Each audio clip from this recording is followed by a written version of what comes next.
Coming up on today's episode of Scary World, we break down Shudder's new flick, History of Evil. This place was selected to hide you until the extraction team can get us out. What the hell is this?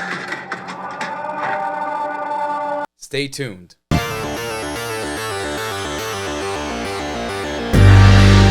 Welcome to Scary World, where we walk you through the latest and greatest in the world of horror. I am your host, Arturo Padilla. Hi. Before we get started, we have one major rule around here. No spoilers. Okay, I'm not going to spoil the surprise. Now that we got that out of the way, You got some rules around here. there are 5 categories: production, story, ensemble, horror, and legacy. Each category can earn up to 2 points. Showtime. Per IMDb, the synopsis goes, a family on the run It's running. take refuge in a safe house The Myers house? with an evil past. Evil dies tonight! Production. You guys gonna watch me? This movie was directed and written by Bo Merhosini. This was his feature-length debut, and before this, he did a bunch of music videos for MTV, and he did some commercial work.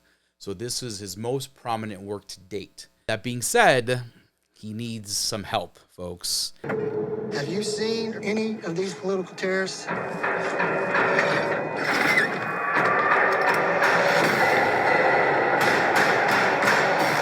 This movie was not good by any means in terms of filmmaking and production-wise. The framing and the composition of the shots was quite poor. There's poor depth of field and a lot of out-of-focus shots in the majority of the first act, which totally took me away from anything they were trying to accomplish. There's poor execution throughout the entire movie. Doesn't just go for the framing and the composition of the shots. The entire package itself was just very amateur, very poorly executed is the proper term for it.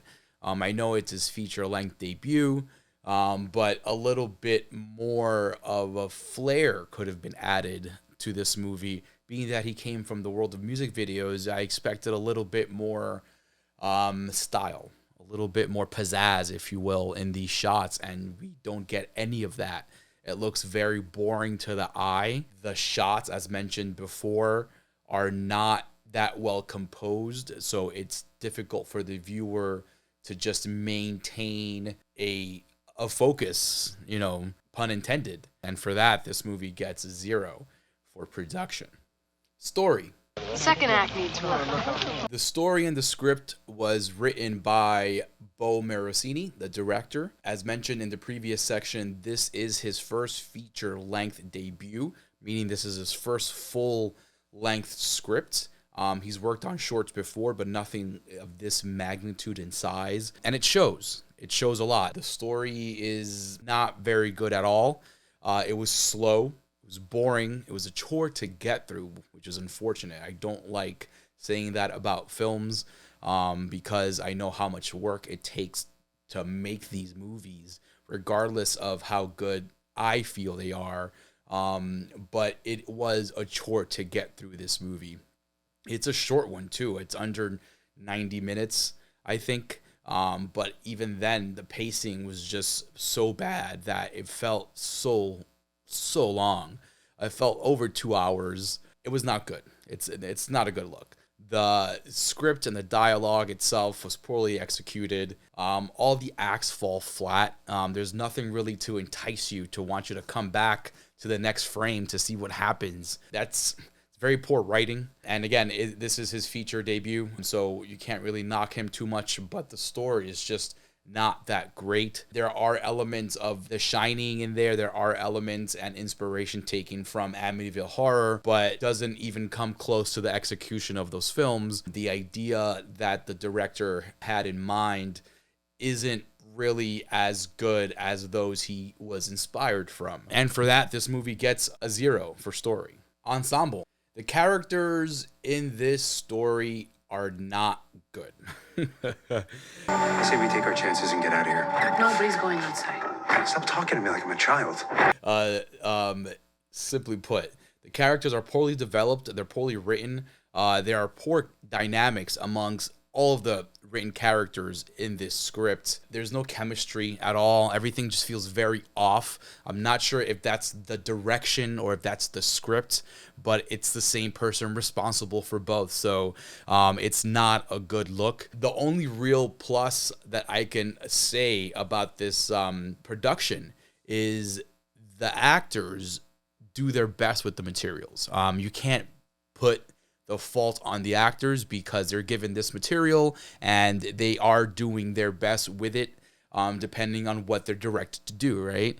That's how this works. You know, you have to commend them. They do an admirable job with the characters. It could have been way worse based on how the script was going. So I'm pretty happy that the actors were able to make their characters something. Another plus of the ensemble was the antagonist, in my opinion. I think we needed to focus a lot more on that. The antagonist, Kane, played by Thomas Francis Murphy. He did a great job playing a despicable character that Jerk really wanted to hate. And I think the movie should have kind of seen that. The filmmaker should have seen that.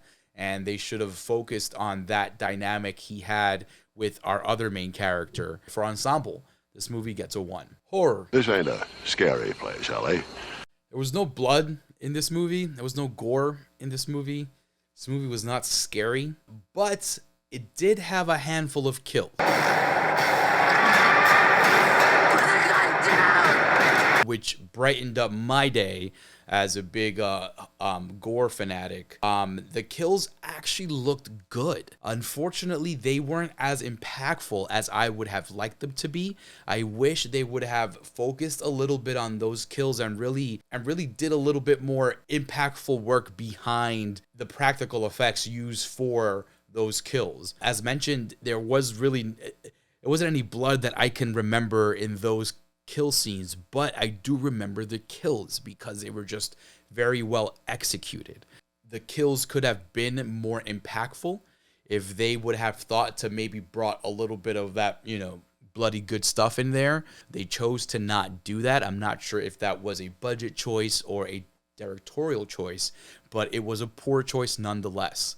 If they would have put a little bit more thought behind these kills and how you're shooting them and how they come up, I think you would have had a little bit more success with the overall package in this movie. And for that potential, it gets a 1 for horror. Legacy. What do you think? There is no legacy to this movie. Stay away from this one. It was not good. There was poor execution at every stage of the filmmaking process. I hate to say that, but the story was not good. The production was not good. The characters were subpar. The horror was subpar. There was nothing really to hold on to. The filmmakers tried to do their best imitation of The Shining and of Amityville Horror with that kind of theme behind it, but to their detriment, it didn't work out as they probably planned. It turned out the opposite. A movie that's not very watchable and very hard to get through, folks. And for that, this gets a big fat 0 for Legacy. So to tally it up, History of Evil received a 0 for production, a 0 for story, a 1 for ensemble, a 1 for horror, and a 0 for Legacy, totaling up to a measly 2 points. This was not a good movie. Stay away from this one. This had poor execution all throughout the movie. It was pretty unwatchable. This was not good. The script wasn't even trying. The director needed to put more effort into it. I cannot say they weren't trying because obviously you're trying when you make a movie, but more effort and better execution should have been had here in this movie because this thing just sucked. Can you tell me what time it is? And that's a wrap. Thank you for watching Scary World. Don't forget to drop a comment down below and hit the thumbs up on the video. Don't forget to subscribe to the channel. Tell all your friends about CorpseFeed. Tell them to come to the YouTube channel, to subscribe, to like all the videos, and to share those videos with their buddies, and to comment as well. I love to see those comments on there. I love the interaction. Don't forget to check out The Morgue, the official CorpseFeed podcast, which you can also catch the YouTube live videos here as well on the channel. like those and share those with your friends. We are on Instagram, on X, on Facebook, on Twitch, on TikTok, on Threads. We are there, folks. We will see you on Friday for the next episode. And remember, it's a scary world out there, but we are here to walk you through it. I just wanted to say goodbye.